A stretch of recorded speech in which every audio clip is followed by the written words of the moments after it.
falo agora com o René Medrado, especialista em comércio internacional e sócio do escritório Pinheiro Neto. Seja bem-vindo à nossa programação. Uma ótima tarde, René.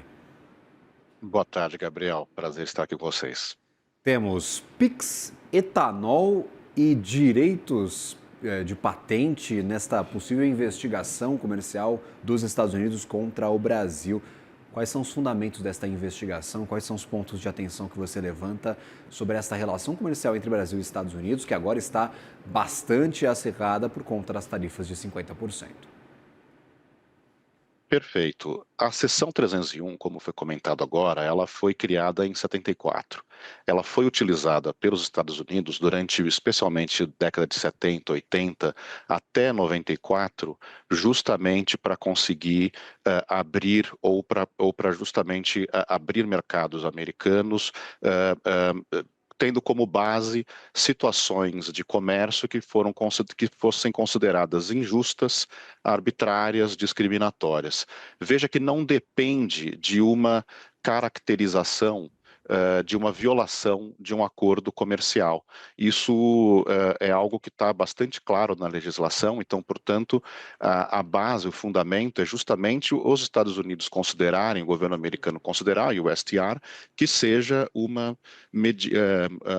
que seja uma questão comercial que não seja justa, que seja não equitable, né? Então, assim, justa para os Estados Unidos. Então, a base dessa legislação ela é bastante ampla, ela tem uma dose de discricionariedade grande e, portanto, é algo que, obviamente, preocupa, né? O que acontece? Nessas décadas 70, 80, até 94, por que eu falo 94? Porque foi justamente o período em que teve a aprovação da rodada Uruguai que levou à formação da OMC. E nesse período de 95 até 2017, praticamente, os Estados Unidos aqueceu com que se tivesse, na realidade, a qualquer questão relacionada à interpretação de acordo fosse, na realidade, feita mediante os processos na OMC e não por meio de ação unilateral.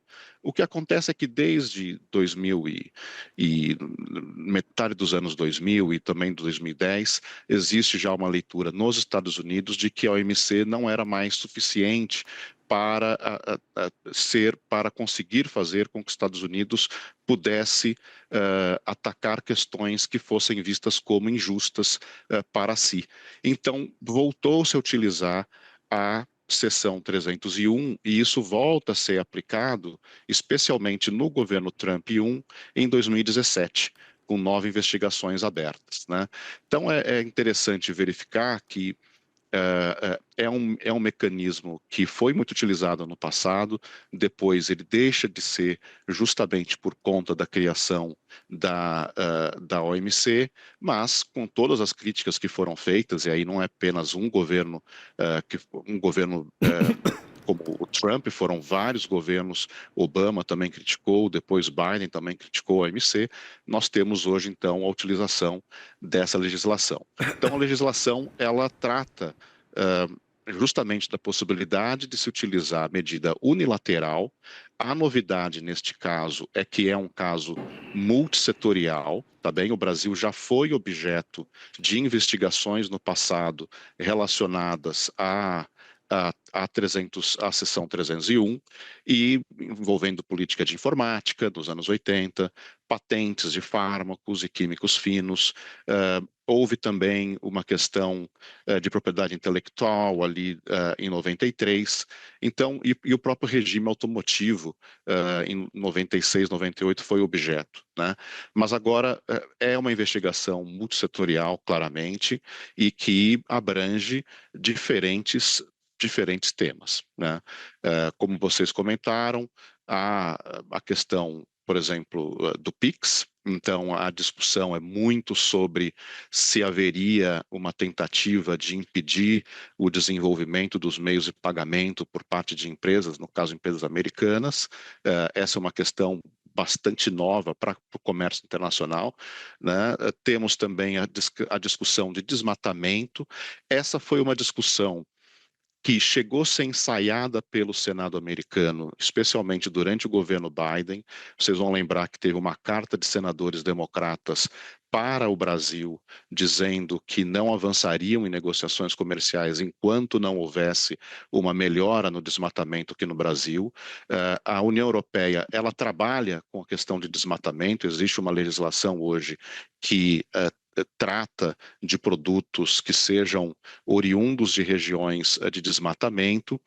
E essa carta, então, ela coloca, na verdade, a abertura do processo da seção 301, ele coloca como fundamento justamente também o quanto que produtos agrícolas oriundos de áreas de desmatamento, o quanto que eles podem ganhar de competitividade frente a produtos americanos e, portanto, é algo que precisa ser endereçado pelo país. Uma outra questão também, a questão de anticorrupção. A questão da anticorrupção, ela é objeto de um acordo bilateral que foi feito pelo Brasil e Estados Unidos em 2020, um acordo de cooperação de comércio e econômico, depois de muito tempo que se discutiu se deveria ter ou não um acordo entre os dois países. Foi um início, tanto é que ele é bastante, ele trata de questões relativamente acessórias ou laterais ao comércio, facilitação, e tem um capítulo sobre anticorrupção. Então, toma-se justamente esse anexo 3 desse acordo de 2020 como base para se fazer uma alegação de que haveria uma mitigação ou um arrefecimento nas políticas ou até mesmo nas medidas anticorrupção no Brasil, citando, obviamente, decisões do Supremo, né? E aí, novamente, então, portanto, é outra questão do judiciário. Voltando ao judiciário novamente, primeiro ponto relacionado à questão digital, que é aí relacionado, obviamente, ao julgamento que foi feito pelo Supremo, artigo 19 do Marco Civil da Internet, que todos sabemos, a questão da responsabilização das empresas de tecnologia em relação a conteúdo que seja postado nas redes sociais. Então coloca aqui, mas coloca de um ponto de vista econômico, no sentido de que isso teria por efeito restringir a capacidade de realizar comércio ou realizar investimentos no país, então coloca dessa maneira.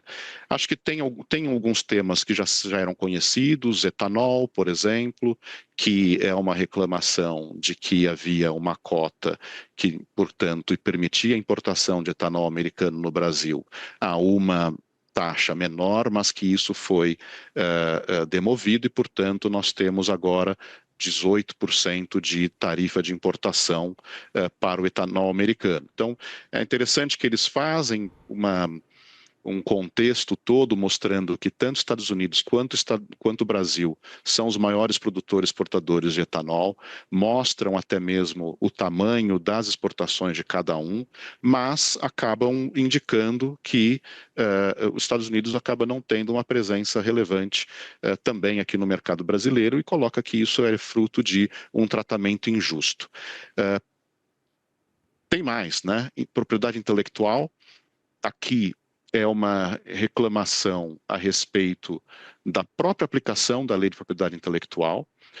Fazem até uma menção a 25 de março aqui em São Paulo, algo bastante peculiar, devo dizer, mas colocam como evidência do não tratamento disso por parte, e aí não é só legislação, né? A aplicação da lei, o enforcement da lei também que se exige, e há uma menção também ao prazo bastante extenso, e sabemos que demora realmente esse tempo, de praticamente 7 anos para que produtos farmacêuticos sejam aprovados. Sabemos que isso é lidado pela Anvisa, eles colocam aqui prazo de 7 anos, prazo de 9 anos e meio para algumas patentes no período de 2020 a 2024. Né? Então, eles colocam que isso, na realidade, pode levar a prejuízo aos trabalhadores americanos, justamente porque não permitem o desenvolvimento pleno das atividades das empresas ou da inovação e de setores de inovação e de criatividade americanos. Né? Perfeito. Então, assim, é realmente uma lista bastante ampla, que vai precisar, de fato, tem aqui um trabalho grande a ser feito, obviamente técnico, e que começa, e aí tem também uma discussão sobre o próprio nível de tarifas que é aplicado pelo Brasil. Tá? Aqui nós temos uma tarifa, eles indicam, né, uma tarifa média de 12,2% em relação, sendo que os Estados Unidos aplica uma tarifa de Falando aqui em onde, 3,3%. por favor? A gente sabe que, na realidade, a tarifa aplicada ao Brasil, embora essa seja a tarifa, sim. Nós estamos agora ao vivo com o ministro do Desenvolvimento Geral, do Alckmin, vice-presidente da República, falando justamente sobre essa interação das autoridades brasileiras com as americanas. Vamos acompanhar em cadeia com a CNN Brasil. Temos justamente esta reunião que acontece com empresários de diversos setores. Agora, por volta das 2 horas da tarde, se reuniu com a ANCHAM, a Câmara Americana de Comércio, com os Estados Unidos. A Câmara Americana de Comércio, claro, é presente aqui no Brasil, uma das maiores fora dos Estados Unidos. Já é o segundo dia de reuniões entre autoridades e também o setor produtivo brasileiro.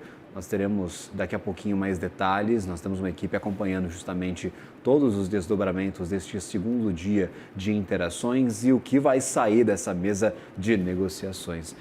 Renê, a gente falava sobre essa agora iniciativa de iniciar um processo de investigação contra o Brasil em diversos pontos. Quais deles lhe parecem viáveis para negociações comerciais e quais envolvem soberania nacional e não poderiam ser colocados, por exemplo, à mesa para uma discussão com os Estados Unidos? Você vê com um pouco mais de clareza ou o trabalho técnico ainda vai ter que ser muito extenso para entender onde conseguiríamos ceder para conseguir um acordo comercial com os Estados Unidos, caso esta fosse a intenção do governo?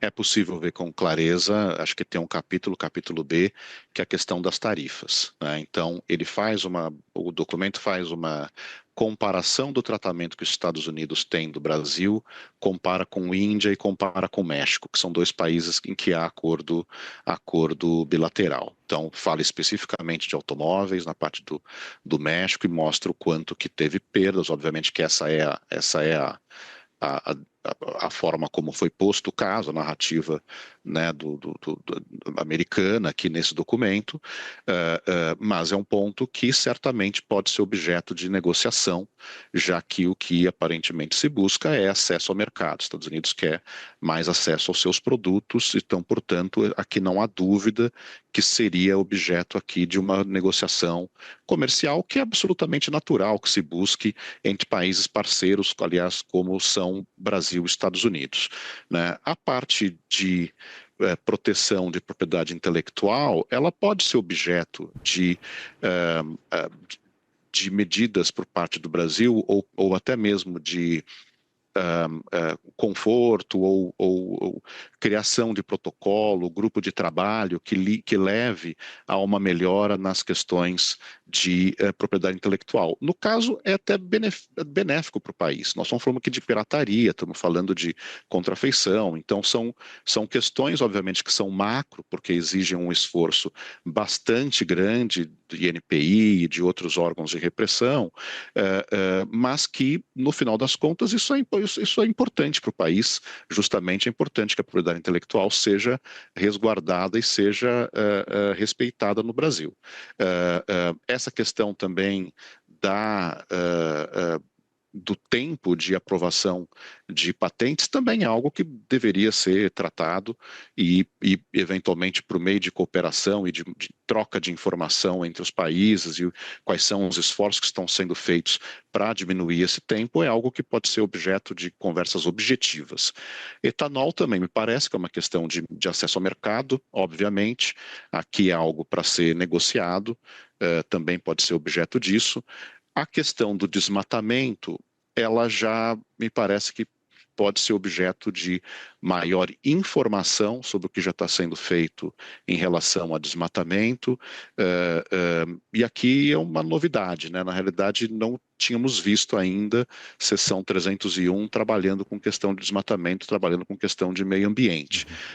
O normal seria que isso aqui tivesse sido objeto de uma legislação própria, como já há uma legislação, pelo menos um projeto de lei que foi submetido na época do governo Biden para aprovação, mas não foi aprovada, não seguiu, mas é algo que pode ser objeto também de discussão, já que é de interesse também do país que as medidas contra o desmatamento sejam bem entendidas pelos nossos parceiros comerciais, como também foi feito com a própria União Europeia, e também essa questão de os produtos oriundos de áreas de desmatamento, isso é algo que nós teremos que estar prontos para responder, porque é um ponto que será requerido por vários países, especialmente a União Europeia e agora, então, os Estados Unidos.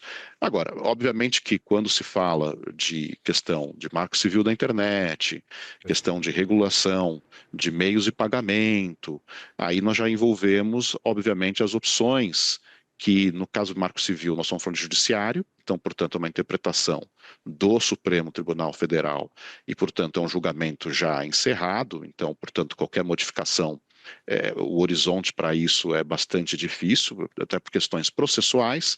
Agora, a questão de meios de pagamento, ela é uma questão bastante sensível, já que o PIX está sendo utilizado de maneira avassaladora no país e, portanto, não se entende bem. Aqui, obviamente, é necessário ter uma conversa para entender qual que é o objetivo, o que é que se procura do lado americano, que oportunidades, eventualmente, que se está retirando de empresas americanas, né? Aqui, obviamente, que a forma como está apresentada é muito vaga, então é um ponto também que pode ser tratado objetivamente, né?